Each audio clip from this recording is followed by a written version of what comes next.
Hey guys எல்லாம் எப்படி இருக்கீங்க? ஹேகோப் எல்லாம் நல்லா இருக்கீங்கன்னு சொல்லி நம்புகிறேன். ஸோ நானும் நல்லா இருக்கேன். நான் இப்போ தான் வந்து தூங்கி எந்திரிச்சிருக்கேன். ஸோ டைம் வந்து பார்த்தீங்க அப்படின்னா 10:30 ஆயிடுச்சு.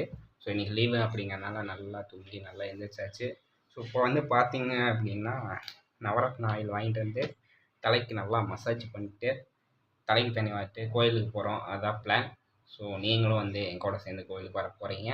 ஐ ஹோப் எல்லோரும் சப்ஸ்கிரைப் பண்ணிட்டு எல்லாருக்கும் ஷேர் பண்ணிடுங்க. கொஞ்சம் சப்போர்ட் பண்ணிடுங்க. முன்னாடி வந்து இது கொஞ்சம் நேரத்துக்கு முன்னாடி என் ரூம்மேட் நட்டு ப்ரோ இருக்கார். ஸோ அவர் வந்து எனக்கு ஹெல்ப் பண்ணுறேன்னு சொல்லி வந்து ஒரு வீடியோ ஒன்று வந்து எடுத்தோம். ஸோ அதில் வந்து அவர் கேமராமேனாக இருந்திருந்தார். ஸோ அதை வந்து பார்த்தீங்க அப்படின்னா இந்த வீடியோவில் அட்டாச் பண்ணுறேன் பாருங்கள். கொஞ்சம் சிரிப்பாக தான் இருக்கும், ஆனால் நல்லா இருக்கும் பாருங்க. நான் பிடிச்சிக்கிறேன் ஜி, நான் பிடிச்சிக்கிறேன். அழகா எதுக்கு நீங்கள் சிரமப்படுறீங்க? பிடிச்சா உங்களுக்கு நல்லா நீட்டாக இருக்குமா?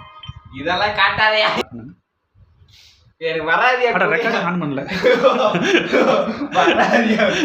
நானே எடுத்துக்கிறேன். நான் நல்லா பண்ணி கொடுக்குறேன் உங்களுக்கு. அப்புறம் நான் எதுக்கு இருக்கிறேன் கேமராமேன்? இருங்க, இது எழுத்துனா போதும்ல.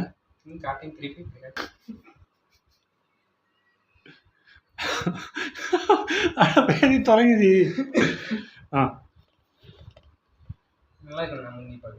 கொஞ்சம் நேரம் ஃபன் பண்ணிட்டு ரெடியாக வந்து ஆரம்பிச்சாச்சு.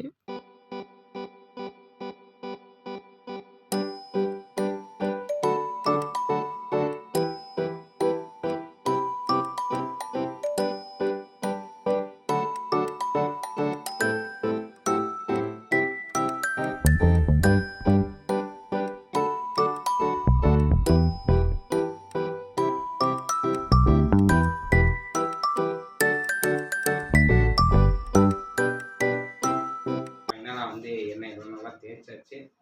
ஒரு 10 நிமிஷம் நல்லா ஊற விட்டுட்டு அதுக்கப்புறம் குளிச்சுட்டு கிளம்பலாம். ஸோ ஹே காய்ஸ், ஃபைனலாக பார்த்தீங்க அப்படின்னா குளிச்சு முடிச்சாச்சு. ஓரளவுக்கு ஃப்ரெஷ்ஷாக வந்து இருக்குது. எப்படின்னா கொஞ்சம் டயர்டு இல்லாமல் ஃப்ரெஷ்ஷாக நல்லா இருக்குது. ஸோ இன்னும் கொஞ்சம் நேரம் கழிச்சு கோவிலுக்கு போகிறோம். ஸோ இன்றைக்கி வந்து கொஞ்சம் ஹெல்த்தியாக சாப்பிட்ணும் அப்படின்னு சொல்லிட்டு இங்கே வந்து பார்த்தீங்க அப்படின்னா தெரியும்னு நினைக்கிறேன். சுண்டலும் பச்சை பயிரும் ஊற வைத்து இருக்கிறேன். நேற்று நைட்டே ஊற வச்சுட்டேன். கெட்டிலில் போட்டு அவிக்கிறதுக்காக வந்து சும்மா வச்சுருக்கேன். ஸோ இதையும் கொஞ்சம் வந்து வேவிச்சுட்டு கோயிலுக்கு போயிட்டு வந்து இதை வேவிச்சு சாப்பிட்றோம், அவிச்சு சாப்பிட்றோம். ஸோ காய்ஸ் ஃபைனலாக வந்து ஒரு வந்து ரெடி ஆகிடுச்சு. இப்போ வந்து பார்த்திங்க அப்படின்னா வெளியே போகிறோம். இங்கே பாருங்கள், இந்த ரூமுக்கு முன்னாடி ஓப்பன்லேயே வந்து இந்த கௌசிக் வந்தால் ஹலோ ஃப்ரெண்ட்ஸ், இவர் தான் வந்து நட்டு ப்ரோ. ஸோ எங்கள் ரூமுக்கு முன்னாடி ஓப்பன்லேயே வந்து பார்த்தீங்க அப்படின்னா ஒரு பிள்ளையார் சிலை இருக்குது. ரொம்ப மங்களகரமான ரூம் எங்கள் ரூம். பெங்களூர்லாம் வெயில் அடிக்கிறதே வந்து ரொம்ப அதிசயமாக தான் இருக்குது. நானும் நட்டு ப்ரோவும் அப்படியே வந்து ரொம்ப வெளியே வந்து கோயிலுக்கு போய்ட்டு இருக்கோம். நடந்து போகிற தூரம் தான் வந்து கோயில். இங்கே ஏதோ ஃபங்க்ஷன், ஸோ அதனால் கொடியெல்லாம் வந்து கட்டி இருக்குது. ஆனால் ஜாலியாக இருந்துச்சு அந்த டேவே. ஃபைனலாக வந்து கோயிலுக்கு வந்து நல்லா சாமியெல்லாம் நிம்மதியாக கும்பிட்டாச்சு. ஸோ சுற்றியெல்லாம் வந்துட்டு ஜாலியாக தான் இருந்துச்சு கோயிலுக்கு போகிறதும். நம்ம நட்டு ப்ரோ வந்து பார்த்திங்க அப்படின்னா அப்படியே சாமியாராக மாறிட்டு இருக்கார். அப்படியே வந்து பார்த்திங்க அப்படின்னா கோயிலுக்கு போயிட்டு ரூமுக்கு வந்தாச்சு. ஸோ நெக்ஸ்ட்டு அடுத்த டைம் வந்து வெளியில் போகும்போது வந்து பார்க்கலாம்.